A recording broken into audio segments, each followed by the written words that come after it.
Shalom sesamaku yang dikasihi Tuhan. Hari ini kita akan membaca dan mendengarkan seri Alkitab Kronologi. Selamat mendengarkan.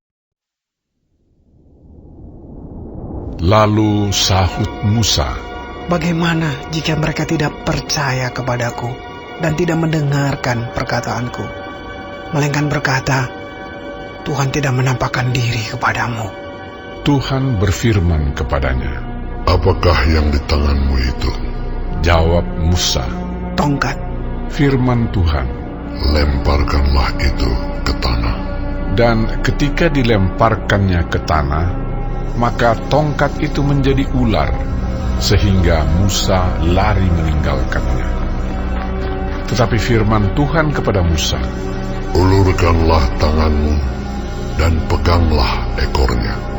Musa mengulurkan tangannya, ditangkapnya ular itu, lalu menjadi tongkat di tangannya. Supaya mereka percaya bahwa Tuhan, Allah nenek moyang mereka, Allah Abraham, Allah Ishak, dan Allah Yakub, telah menampakkan diri kepadamu. Lagi firman Tuhan kepadanya, "Masukkanlah tanganmu ke dalam bajumu."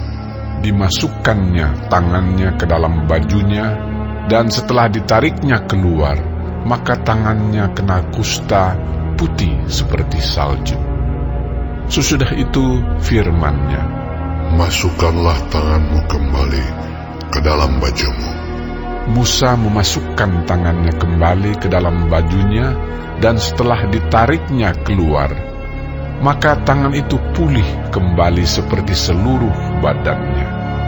Jika mereka tidak percaya kepadamu dan tidak mengindahkan tanda mujizat yang pertama, maka mereka akan percaya kepada tanda mujizat yang kedua. Dan jika mereka tidak juga percaya kepada kedua tanda mujizat ini dan tidak mendengarkan perkataanmu, maka engkau harus mengambil air dari sungai Nil dan harus kau curahkan di tanah yang kering. Lalu air yang kau ambil itu akan menjadi darah di tanah yang kering itu. Lalu kata Musa kepada Tuhan, "Ah, Tuhan, aku ini tidak pandai bicara. Dahulu pun tidak, dan sejak Engkau berfirman kepada hamba-Mu pun tidak. Sebab aku berat mulut dan berat lidah." Tetapi Tuhan berfirman kepadanya, "Siapakah yang membuat lidah manusia? Siapakah yang membuat orang bisu atau tuli? Membuat orang melihat atau buta? Bukankah aku, yakni Tuhan? Oleh sebab itu, pergilah. Aku akan menyertai lidahmu dan mengajar engkau apa yang harus kau katakan." Tetapi Musa berkata, "Ah, Tuhan, utuslah kiranya siapa saja yang patut kau utus." Maka bangkitlah murka Tuhan terhadap Musa, dan ia berfirman, "Bukankah di situ Harun, orang Lewi itu kakakmu? Aku tahu bahwa ia pandai bicara. Lagi pula ia telah berangkat menjumpai engkau. Dan apabila ia melihat engkau, ia akan bersuka cita dalam hatinya. Maka engkau harus berbicara kepadanya dan menaruh perkataan itu ke dalam mulutnya. Aku akan menyertai lidahmu dan lidahnya, dan mengajarkan kepada kamu apa yang harus kamu lakukan. Ia harus berbicara bagimu kepada bangsa itu. Dengan demikian ia akan menjadi penyambung lidahmu, dan engkau akan menjadi seperti Allah baginya. Dan bawalah tongkat ini di tanganmu, yang harus kau pakai untuk membuat tanda-tanda mujizat." Lalu Musa kembali kepada mertuanya Yitro serta berkata kepadanya, "Izinkanlah kiranya aku kembali kepada saudara-saudaraku yang ada di Mesir, untuk melihat apakah mereka masih hidup." Yitro berkata kepada Musa, "Pergilah dengan selamat." Adapun Tuhan sudah berfirman kepada Musa di Midian, Kembalilah ke Mesir, sebab semua orang yang ingin mencabut nyawamu telah mati. Kemudian Musa mengajak istri dan anak-anaknya lelaki, lalu menaikkan mereka ke atas keledai, dan ia kembali ke tanah Mesir, dan tongkat Allah itu dipegangnya di tangannya. Firman Tuhan kepada Musa, Pada waktu engkau hendak kembali ini ke Mesir, ingatlah, supaya segala mujizat yang telah kuserahkan ke dalam tanganmu, kau perbuat di depan Firaun. Tetapi aku akan mengeraskan hatinya, sehingga ia tidak membiarkan bangsa itu pergi. Maka engkau harus berkata kepada Firaun, Beginilah firman Tuhan, Israel ialah anakku, anakku yang sulung. Sebab itu aku berfirman kepadamu, biarkanlah anakku itu pergi, supaya ia beribadah kepadaku. Tetapi jika engkau menolak membiarkannya pergi, maka aku akan membunuh anakmu, anakmu yang sulung. tetapi di tengah jalan, di suatu tempat bermalam, Tuhan bertemu dengan Musa dan berikhtiar untuk membunuhnya.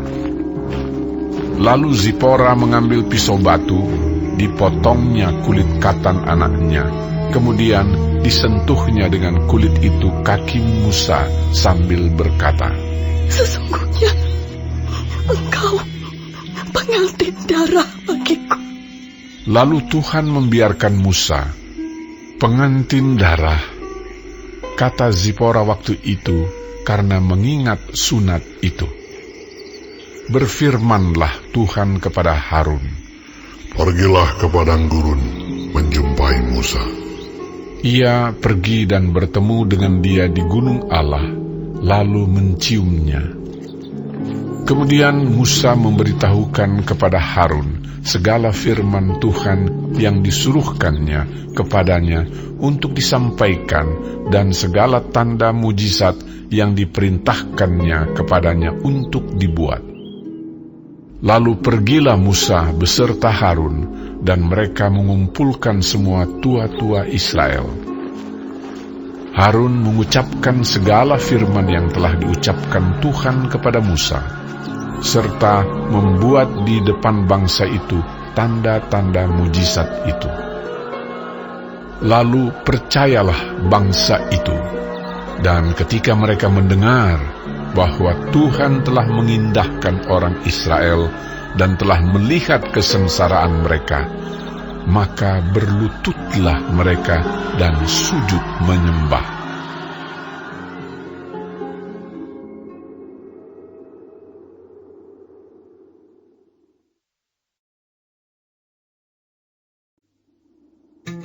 Kemudian Musa dan Harun pergi menghadap Firaun, lalu berkata kepadanya, Beginilah firman Tuhan, Allah Israel. Biarkanlah umatku pergi untuk mengadakan perayaan bagiku di padang gurun. Tetapi Firaun berkata, Siapakah Tuhan itu yang harus kudengarkan firman-Nya untuk membiarkan orang Israel pergi? Tidak kenal aku Tuhan itu, dan tidak juga aku akan membiarkan orang Israel pergi. Lalu kata mereka, Allah orang Ibrani telah menemui kami. Izinkanlah kiranya kami pergi ke padang gurun 3 hari perjalanan jauhnya untuk mempersembahkan korban kepada Tuhan Allah kami, supaya jangan nanti mendatangkan kepada kami penyakit sampar atau pedang. Tetapi Raja Mesir berkata kepada mereka, Musa dan Harun, mengapakah kamu bawa-bawa bangsa ini melalaikan pekerjaannya? Pergilah melakukan pekerjaanmu. Lagi kata Firaun, Lihat, sekarang telah terlalu banyak bangsamu di negeri ini. Masakan kamu hendak menghentikan mereka dari kerja paksanya? Pada hari itu juga Firaun memerintahkan kepada pengerah-pengerah bangsa itu dan kepada mandur-mandur mereka sendiri. Tidak boleh lagi kamu memberikan jerami kepada bangsa itu untuk membuat batu bata seperti sampai sekarang. Biarlah mereka sendiri yang pergi mengumpulkan jerami.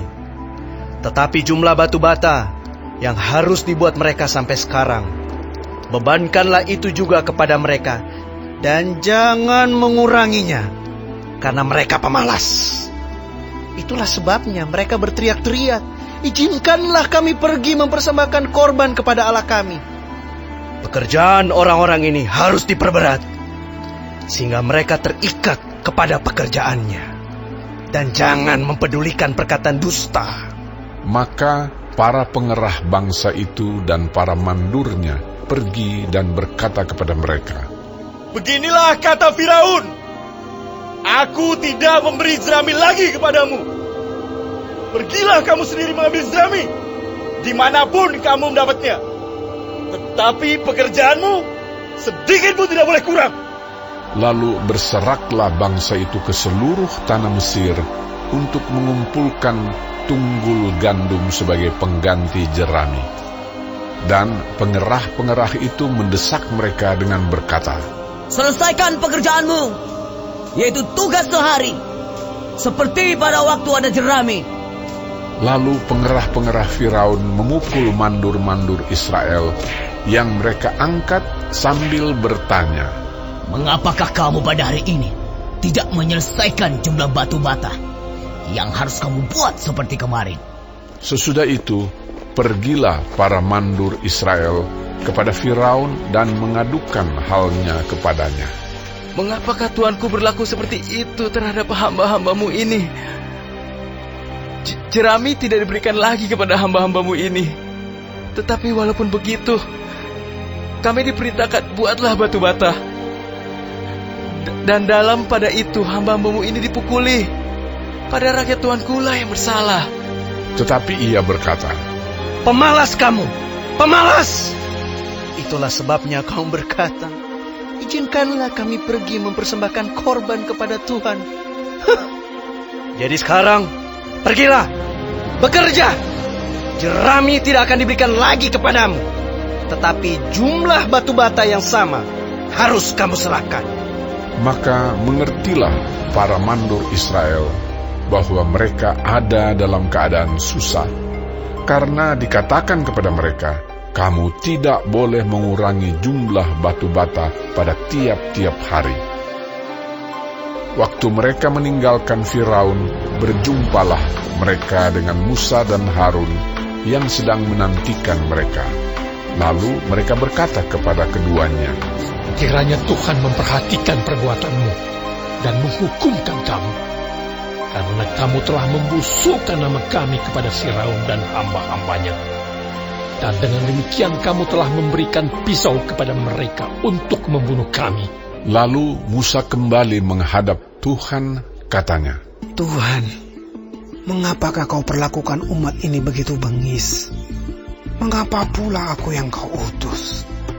Sebab sejak aku pergi menghadap Firaun untuk berbicara atas namamu, dengan jahat diperlakukannya umat ini, dan engkau tidak melepaskan umatmu sama sekali." Tetapi Tuhan berfirman kepada Musa, "Sekarang engkau akan melihat apa yang akan kulakukan kepada Firaun. Sebab dipaksa oleh tangan yang kuat, ia akan membiarkan mereka pergi. Ya, dipaksa oleh tangan yang kuat, ia akan mengusir mereka dari negerinya."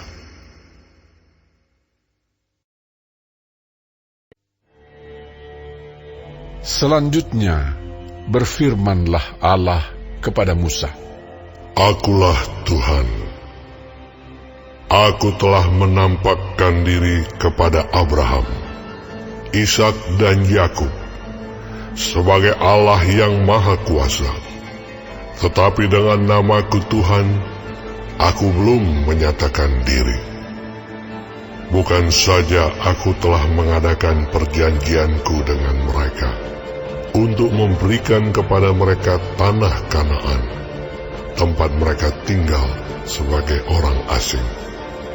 Tetapi aku sudah mendengar juga orang-orang Israel yang telah diperbudak oleh orang Mesir, dan aku ingat kepada perjanjianku. Sebab itu katakanlah kepada orang Israel, Akulah Tuhan. Aku akan membebaskan kamu dari kerja paksa orang Mesir, melepaskan kamu dari perbudakan mereka, dan menebus kamu dengan tangan yang teracung dan dengan hukuman-hukuman yang berat. Aku akan mengangkat kamu menjadi umatku, dan aku akan menjadi Allahmu, supaya kamu mengetahui bahwa akulah Tuhan Allahmu yang membebaskan kamu dari kerja paksa orang Mesir. Dan aku akan membawa kamu ke negeri yang dengan sumpah telah kujanjikan memberikannya kepada Abraham, Ishak, dan Yakub. Dan aku akan memberikannya kepadamu untuk menjadi milikmu. Akulah Tuhan. Lalu Musa mengatakan demikian kepada orang Israel, tetapi mereka tidak mendengarkan Musa karena mereka putus asa dan karena perbudakan yang berat itu. Kemudian Tuhan berfirman kepada Musa, Pergilah menghadap, katakanlah kepada Firaun, Raja Mesir, bahwa ia harus membiarkan orang Israel pergi dari negerinya. Tetapi Musa berkata di hadapan Tuhan, Orang Israel sendiri tidak mendengarkan aku. Bagaimanakah mungkin Firaun akan mendengarkan aku? Aku seorang yang tidak petah lidahnya. Demikianlah Tuhan telah berfirman kepada Musa dan Harun, serta mengutus mereka kepada orang Israel dan kepada Firaun, Raja Mesir, dengan membawa perintah supaya orang Israel dibawa keluar dari Mesir. Inilah para kepala kaum keluarga mereka. Anak-anak Ruben, anak sulung Israel, Henoh, Palu, Hezron, dan Karmi. Itulah kaum-kaum Ruben. Anak-anak Simeon, Yemuel, Yamin, Ohad, Yakin, Zohar, dan Saul, anak seorang perempuan Kanaan. Itulah kaum-kaum Simeon. Inilah nama anak-anak Lewi menurut urutan kelahirannya: Gerson, Kehat, dan Merari. Umur Lewi 137 tahun. Anak-anak Gerson, Libni, dan Simei menurut kaum mereka. Anak-anak Kehat, Amram, Yishar, Hebron, dan Uziel. Umur Kehat 133 tahun. Anak-anak Merari, Mahli, dan Musi. Itulah kaum-kaum Lewi menurut urutannya. Dan Amram mengambil Yokhebed, saudara ayahnya, menjadi istrinya, dan perempuan ini melahirkan Harun dan Musa baginya. Umur Amram 137 tahun. Anak-anak Yizhar, Korah, Nevek, dan Sikri. Anak-anak Uziel, Misael, Elsafan, dan Sitri. Dan Harun mengambil Eliseba, anak perempuan Aminadab, saudara perempuan Nahason, menjadi istrinya, dan perempuan ini melahirkan baginya Nadab, Abihu, Eleazar, dan Itamar. Anak-anak Korah, Asir, Elkana, dan Abiasaf. Itulah kaum-kaum orang Korah. Eleazar, anak Harun, mengambil salah seorang anak perempuan, Putiel, menjadi istrinya, dan perempuan ini melahirkan Pinehas baginya. Itulah para kepala kaum keluarga orang Lewi menurut kaum mereka. Itulah Harun dan Musa yang diperintahkan Tuhan. Bawalah orang Israel keluar dari tanah Mesir menurut pasukan mereka. Merekalah yang berbicara kepada Firaun, raja Mesir, supaya mereka membawa orang Israel keluar dari Mesir. Itulah Musa dan Harun. Pada waktu Tuhan berfirman kepada Musa di tanah Mesir, Tuhan berfirman kepadanya, Akulah Tuhan. Katakanlah kepada Firaun, raja Mesir, segala yang kufirmankan kepadamu. Tetapi Musa berkata di hadapan Tuhan, Bukankah aku ini seorang yang tidak petah lidahnya? Bagaimanakah mungkin Firaun akan mendengarkan aku? Hari ini kita telah mendengarkan seri Alkitab Kronologi. Tuhan Yesus memberkati.